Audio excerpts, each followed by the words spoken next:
They say anything that got to do with King Von, slide for Von, whatever, they say they're going to use that in court. On February 9th, 2026, U.S. District Judge Michael W. Fitzgerald dropped a major decision in Lil Durk's high-stakes federal murder for hire case. The judge ruled on which of Durk's rap lyrics could be used as evidence, allowing 4 explosive lyric excerpts, blocking 5 others, and holding off on 4 more for now.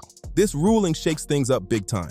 Prosecutors now have the green light to play certain lines from Durk's songs in front of the jury, claiming those lyrics show motive and intent, that he allegedly ordered the hit on rapper Quando Rondo as revenge for King Von's death. But to really understand how things spiraled to this point, we've got to rewind to the night that changed everything, the night the streets went silent in shock. On November 6, 2020, tragedy struck when King Von was shot and killed outside the Monaco Hookah Lounge in downtown Atlanta. He was only 26. What started as a heated fistfight between Von's crew and Quando Rondo's entourage quickly exploded into a wild shootout that left 6 people hit by gunfire.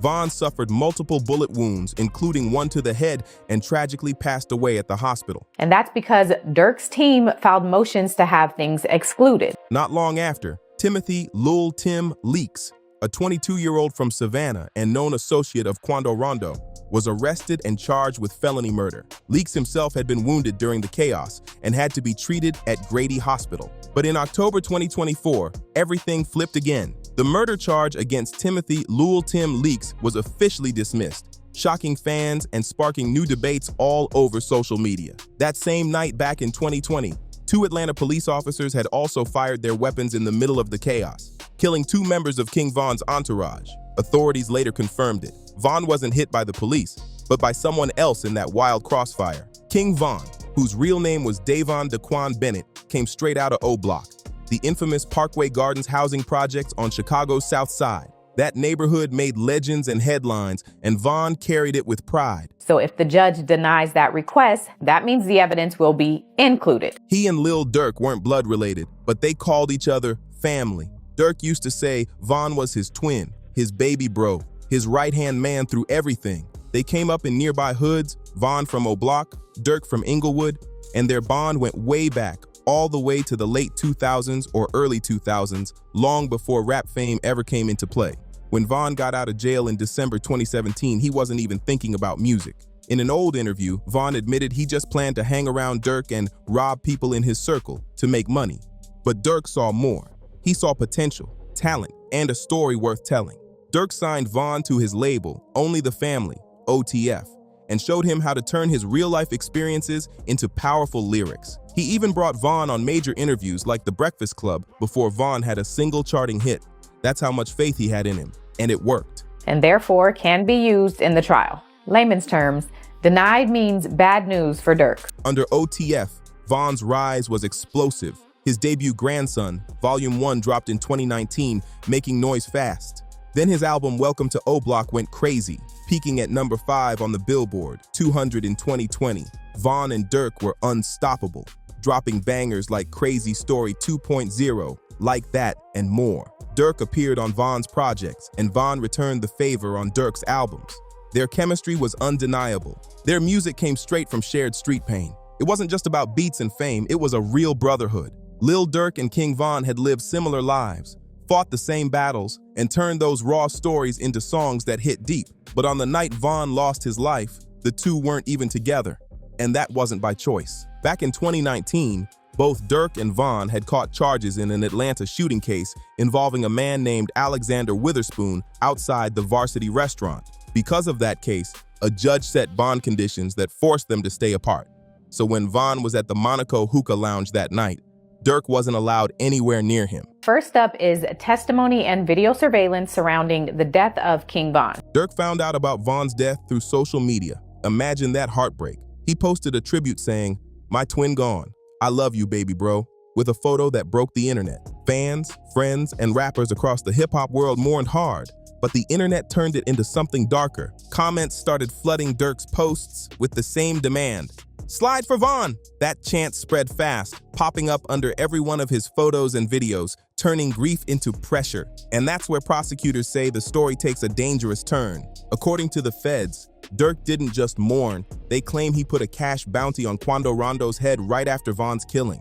Prosecutors allege that move set off a deadly chain reaction, leading to a Los Angeles shooting 2 years later that ended up killing the wrong person. That accusation forms the core of the entire federal case. And now the judge's ruling about Durk's lyrics carries huge weight because the government isn't just leaning on text messages or surveillance footage. They want to use Durk's own words, his bars, his interviews, even his Instagram posts to prove he allegedly ordered a hit on Quando Rondo for what happened to King Von. And as of February 2026, the judge said some of those lyrics can be heard by a jury. And the motion to exclude this evidence was denied, meaning the judge is going to allow witnesses to testify about a huge move in the Los Angeles shooting federal case. The government says the alleged bounty prosecutors tied to Durk didn't spark an instant hit. It simmered, and nearly 2 years later, the plan allegedly blew up into the incident at the center of this prosecution. On August 18, 2022, federal prosecutors allege Durk and 5 OTF affiliates got word of Quando Rondo's location at a downtown Los Angeles hotel and moved on it. Those men named in the indictment are Kayvon London Grant, DeAndre Dontrell Wilson, Keith Jones, David Brian Lindsay, and Asa Houston. Prosecutors say they flew from Chicago to LA on commercial flights and rented cars to follow him. Once they touched down and tracked Rondo to a gas station near the Beverly Center Mall, prosecutors say the group ambushed him in broad daylight. When you start using cool, yo, I'm gonna go pipe it up, we're gonna go spin the block. At least 18 rounds fired from multiple guns, including what the indictment calls a machine gun. Rondo survived the barrage, but his cousin, Xavier Lul Pab Robinson, 24, was killed in the crossfire. A tragic, senseless loss. Surveillance footage allegedly captured the whole shootout, and prosecutors claim Durk bankrolled the operation, covering flights, rental cars, weapons, everything, and even dangled music opportunities with OTF as part of the package, according to the indictment. This alleged mix of cash, clout, and revenge is the backbone of the government's case. Prosecutors say those alleged music opportunities were really incentives, rewards for anyone willing to carry out the hit. The government's narrative paints a wild picture, claiming Durk used his label, his money, and his influence as weapons in a long-running criminal plot. For over 2 years after the Los Angeles shooting, there were no arrests linked to the Quando Rondo ambush. But that silence broke on October 23, 2024, when 5 OTF members were taken down in Chicago. They were hit with heavy federal charges: conspiracy to commit murder for hire involving death, and use of a machine gun during a violent crime. Then came the shocker. Just 1 day later, on October 24th, U.S. Marshals caught up with Lil Durk himself in Broward County, Florida. Reports say he was allegedly preparing to take off to Italy on a private jet when he was arrested. They be telling the feds and everything about the code, the lingo. They explain to them what it means. A dramatic twist that had social media exploding. By November 2024, prosecutors hit him with a superseding indictment, adding even more weight to the case. It included 1 count of conspiracy, 1 count of using interstate facilities to commit murder for hire resulting in death, and 1 count of using, carrying, and discharging firearms, including a machine gun, during a violent crime that resulted in death. Durk pleaded not guilty to every charge, but despite repeated attempts, he's been denied bail again and again. He's now been locked in federal custody for more than 15 months, and word is, he's even spent stretches in solitary confinement after allegedly being caught with an Apple Watch in jail. The trial has faced multiple delays, each one stretching the tension higher. As of February 2026, the world is still waiting to see how this shocking, high-profile case will play out and what the jury will make of it all. Durk's co-defendants pushed for more prep time, saying they needed to dig through the mountain of evidence, over 30,000 pages worth. That massive pile forced yet another delay, and now the trial is officially locked in for May 4th, 2026 at the Los Angeles Federal Court. But this case isn't just about surveillance footage, flight logs, and receipts. Prosecutors are going after something far more controversial: Durk's own music. Yep, the government wants to use his lyrics as evidence, and that's exactly what has the entire hip-hop world on edge. The thought of rap verses being treated like confessions has stirred major debate, and Judge Michael W. Fitzgerald's ruling has everyone watching closely. If convicted, Durk could face life in prison. The death penalty's off the table, but a life sentence is still a real possibility. And prosecutors didn't stop there. They also tried to connect Durk to another violent plot, alleging he was involved in the 2022 fatal shooting of Stefan Mack outside Chicago's Youth Peace Center of Roseland. Though that claim was later withdrawn, they've also accused him of allegedly offering bounties for other hits. including one said to target a witness's family member. This gives a sense of how massive this case really is. It's not just about one shooting, it's about a web of allegations the feds say stretch across cities and years. And now, the government is fighting to have the jury hear Durk's lyrics as part of that proof. On February 9, 2026, Judge Fitzgerald held a major hearing in LA to decide whether Durk's songs and videos would be banned from the trial. Durk's defense, led by high-profile attorney Drew Findling, argued the lyrics are pure art, hyperbolic poetry, not criminal evidence. They warned the court that using rap verses this way would unfairly twist creativity into confession and mislead jurors. The prosecution fired back hard, insisting that some of Durk's lyrics directly show motive, intent, and his alleged role in the murder-for-hire conspiracy. The tension in that courtroom was sky-high. The outcome of that ruling could reshape not just Durk's fate, but how courts handle rap lyrics forever. On February 13, 2026, a 21-page ruling finally dropped, and it hit like a bombshell. Judge Michael W. Fitzgerald handed down a mixed decision that had both sides claiming small wins. Prosecutors had pushed hard to get lyrics from 12 to 13 of Lil Durk's songs entered as evidence, but the judge only allowed 4 excerpts to make it in. Those 4 pieces were ruled to have clear probative value, meaning they could help prove parts of the case without unfairly swaying the jury. And what's in them? Some of the most talked about and emotional lines Durk has ever recorded, ones that prosecutors say point directly to revenge for King Von's death. The approved excerpts include bars where Durk raps about the pressure from fans telling him to slide for Von and his chilling musical responses. One of the biggest pieces comes from the track Aha, where he talks about dropping locations and sliding while acknowledging the feds are watching. Another lyric mentions having a co-defendant with him, which prosecutors say could tie him straight to the alleged murder-for-hire plot. To reduce potential bias, the judge even trimmed parts of certain lyrics before approving them, cutting lines that could overly damage Durk's image in front of the jury. Still, this was a major setback for the defense, which had fought hard to keep all lyrics out of the courtroom. In the end, the judge sided with the government on these 4 explosive excerpts. The ruling didn't stop there. Judge Fitzgerald also blocked 5 lyric excerpts from being used at trial. These particular verses were ruled inadmissible, with the court saying they described general violent behavior similar to the alleged crimes, but had no direct connection to the 2022 Los Angeles shooting at the heart of the case. One of the excluded lines came from Durk's track Hanging with Wolves, where he raps about hopping on flights with warrants. Prosecutors tried to spin that into proof of consciousness of guilt, claiming it hinted Durk had plans to flee law enforcement. But the judge wasn't buying it. He called that sheer propensity evidence, meaning it only suggested Durk had a rough, criminal-type personality, not that he committed this specific crime. The court also pointed out something important. For many of the disputed songs, no one could confirm when the lyrics were actually written or recorded. Without that timeline, connecting them directly to the alleged 2022 plot was just too weak. Interestingly, most of the block material didn't come from Durk himself, but from one of his co-defendants, DeAndre Wilson, better known in the streets as DD. His hard-hitting bars about sliding, grabbing Glocks, and dumping shots were all tossed out by the court. But the story's not over yet. The judge left 4 more lyric excerpts undecided, saying he needed additional info before making the final call. All 4 of those are Durk's own lyrics. One line talks about not wanting peace with rivals, another mentions wanting the one I paid for, a third references being in California, and the last one talks about buying $50,000 worth of guns. Those remaining lyrics could still go either way, and whichever direction the judge rules next could seriously impact how this case unfolds. Prosecutors now have to prove why those last 4 lyrics matter. The judge ordered them to come back for a follow-up hearing on February 23, 2026 to explain exactly how each line connects to the alleged conspiracy. And when it comes to the music videos, Judge Fitzgerald drew a hard line. No full videos allowed. Only screenshots can be shown, and only if they're being used to demonstrate relationships between specific people involved. But there's one major exception.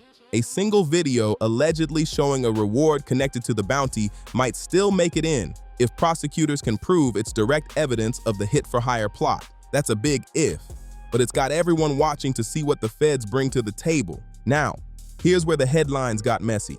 Some posts and social media rumors claim that most of Durk's lyrics were allowed in, but that's not true. The court documents show it was a selective mixed ruling. 4 lyrics in, 5 out, and 4 still pending. That's the real count. not a blanket approval like some folks online made it seem. Still, even just 4 admitted lyrics are enough to keep Durk's camp on edge, but the real heat isn't just the lyrics, it's the other evidence the judge let in. Fitzgerald's ruling covered a wide range of material that prosecutors planned to drop in front of the jury, and nearly all of it went in the government's favor. The court will even allow testimony about King Von's death itself. Witnesses who were there that night in Atlanta can speak, and the surveillance footage from that tragic moment will be played during the trial. That alone guarantees this case is going to be intense, emotional, and impossible to ignore once it hits the courtroom. This right here forms the core of the prosecution's motive theory.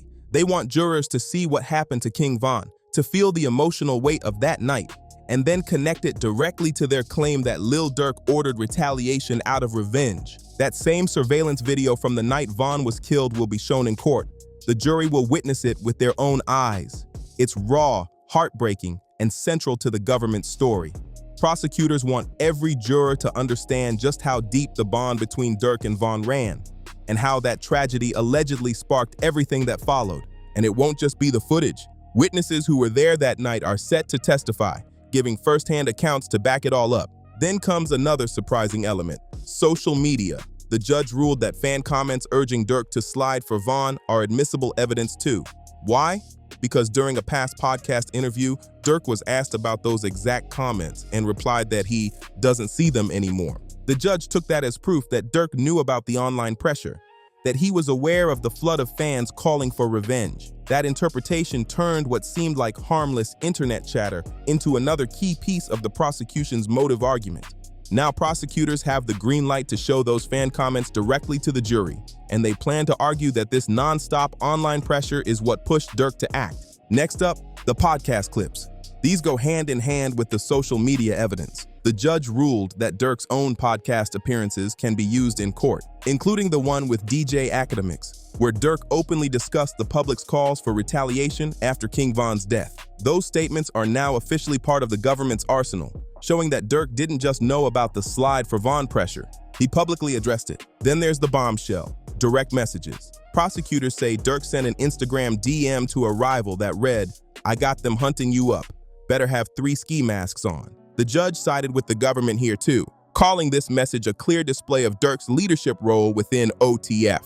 The phrase, "I got them hunting you," stood out to the court. The judge said it suggested Durk was in control, the one giving orders and sending people out after his rivals. And it doesn't stop there. The text messages might be just as damaging. A thread between Durk, DeAndre Wilson, and a third person was also admitted into evidence. Prosecutors claim the conversation was about how to properly retaliate for King Von's death. In that thread, Durk allegedly wrote, "I'm finna pipe it up." His defense team argued that the phrase simply meant he was going to speak up or raise awareness about the situation, but the government had a different take. They said it meant something far more violent. Once again, the judge agreed with the prosecution, ruling that in the context of the case, "pipe it up" could easily be read as a signal for action, not just words. This part of the case shows exactly why Durk's defense has such a tough uphill battle. When you're dealing with drill culture, the slang isn't secret anymore.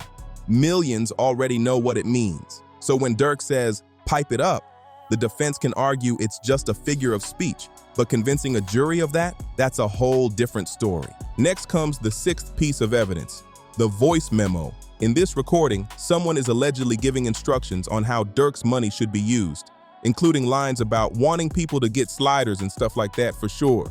The word sliders is what raised eyebrows, since prosecutors say it's street slang for shooters, or people who slide on enemies. Durk's name isn't directly mentioned. Instead, the speaker refers to someone as Blood. The government claims that Blood is Durk, but his team fired back, saying there's no proof at all that the voice memo is connected to him. Still, the judge allowed it to be used in court anyway, telling the defense they can challenge the identity of Blood during the trial, not before. Then comes the 7th key piece, the May 2021 shooting.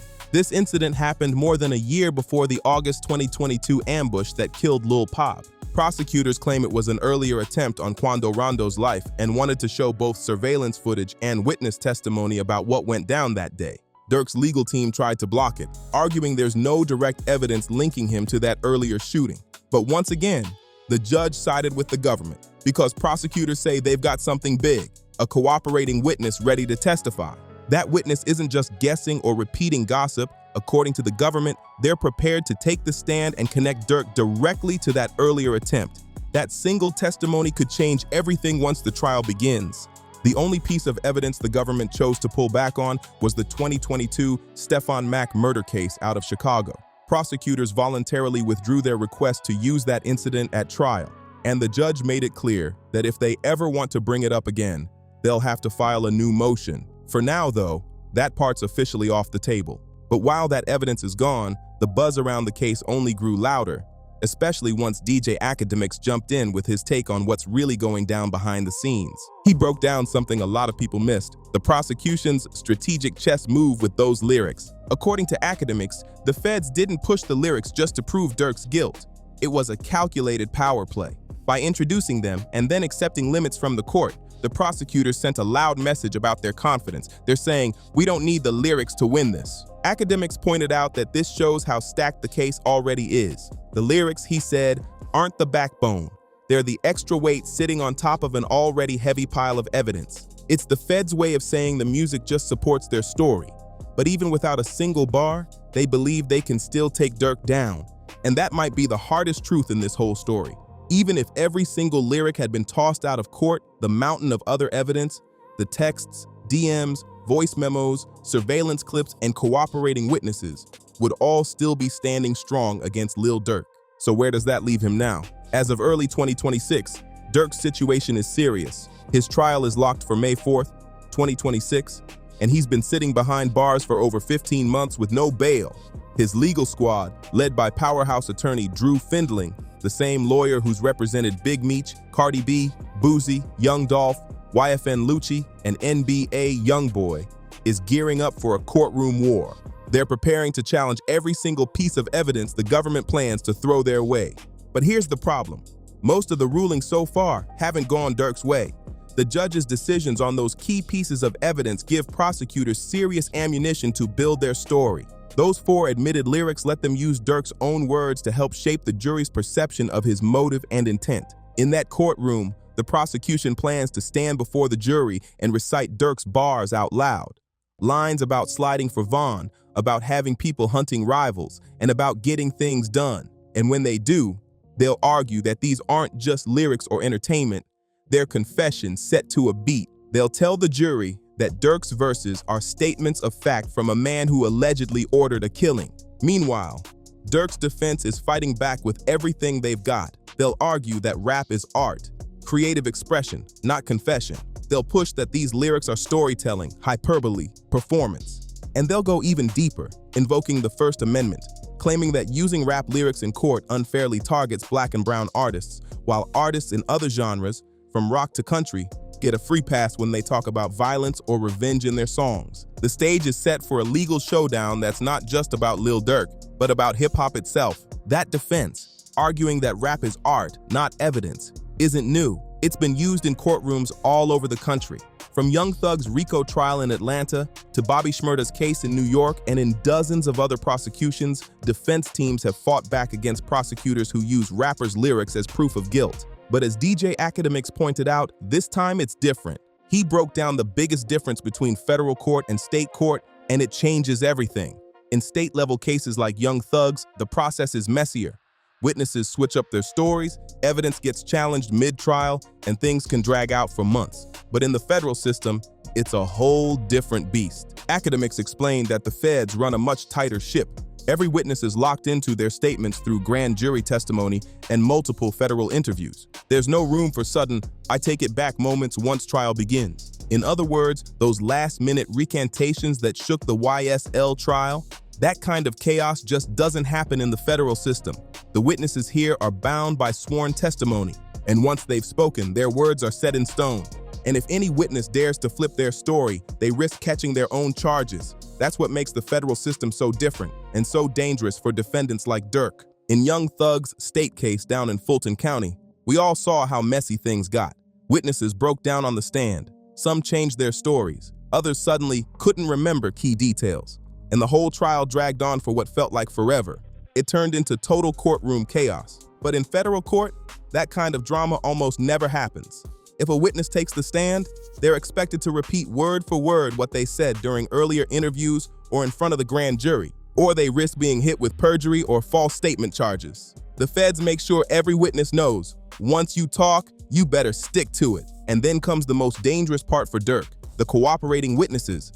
This is where the stakes shoot sky high. The government reportedly has at least one cooperator ready to testify about the May 2021 shooting that targeted Quando Rondo. That witness could be the bridge connecting Durk directly to the chain of events. Even more alarming, there's said to be an unnamed shooter from the 2022 Los Angeles ambush who wasn't listed in the indictment, a clear sign he might be cooperating with the feds too. According to DJ Academics, this is exactly why the government is fighting so hard to keep Durk locked up without bail. They believe letting him out could risk witness intimidation, flight, or interference with the ongoing investigation. The concern from prosecutors is simple but serious. If Lil Durk knows who the cooperating witnesses are, and based on who wasn't indicted they believe he does, then he's got the money, power, and connections to reach them or interfere with their testimony. That fear sits at the heart of why the judge keeps saying no to bail. It's not just about flight risk anymore. The feds see Durk as a potential threat to key witnesses, someone who could influence or intimidate people tied to the case. That's one of the clearest explanations for why every single bond request has been denied so far. Meanwhile, as all this plays out in court, Durk's career has come to a standstill. Before his arrest, he was at the top of his game. His 2022 album 7220 debuted at #1 on the Billboard 200, and just 2 years later, he took home a Grammy in 2024 for his hit All My Life featuring J. Cole. But even locked up, Durk tried to keep his momentum. In March 2025, he dropped Deep Thoughts straight from behind bars. It debuted at #3 on the Billboard 200 with 64,000 first-week units. Still, without the ability to tour, give interviews, or promote the record properly, its impact didn't reach the same heights as his earlier projects. Outside the studio, things got even rougher. The city of Chicago revoked his keys to the city honor, cutting a once symbolic tie to his hometown. No new projects have been announced since, and many of Durk's usual industry collaborators have quietly distanced themselves while the case plays out. Adding to the pressure, Xavier Lul Pab, Robinson's family, filed a wrongful death lawsuit against Durk in February 2025, stacking civil liability right on top of his criminal charges. And there's more. Durk's defense team is now claiming the entire case is compromised, saying there have been death threats made against both the judge and the lead prosecutor. They argue those threats could bias the proceedings and make it impossible for Durk to get a fair trial. Whether that bold argument gains any traction in court, though, still remains to be seen. The next big date on the calendar is February 23rd, 2026, when the judge is set to rule on those 4 remaining lyric excerpts, and possibly on the severance motion, which decides whether Lil Durk will be tried separately from his co-defendants. With so much of the evidence pointing directly at Durk, a separate trial is starting to look more and more likely. If convicted, Durk faces life in prison. No parole, no shortcuts. But if he somehow beats the odds and walks free, the comeback story practically writes itself. Still, regaining the trust of the industry and the public won't happen overnight. That kind of redemption takes time, consistency, and proof that he's truly turned a corner. For now, though, the judge's word stands. 4 of Lil Durk's lyric excerpts will be read out loud in federal court in front of a jury. His Instagram DMs, text messages, voice memos, podcast interviews, the surveillance footage from the night King Von was killed, and even a cooperating witness, all of it will be laid out piece by piece when the trial begins. And the craziest part? This is just the beginning. The trial hasn't even started yet, and the tension is already sky high. If you found this breakdown wild, make sure you like, subscribe, share, and drop a comment below. Let me know what you think about this whole situation. Stay tuned, because when that trial starts, the story's only gonna get bigger.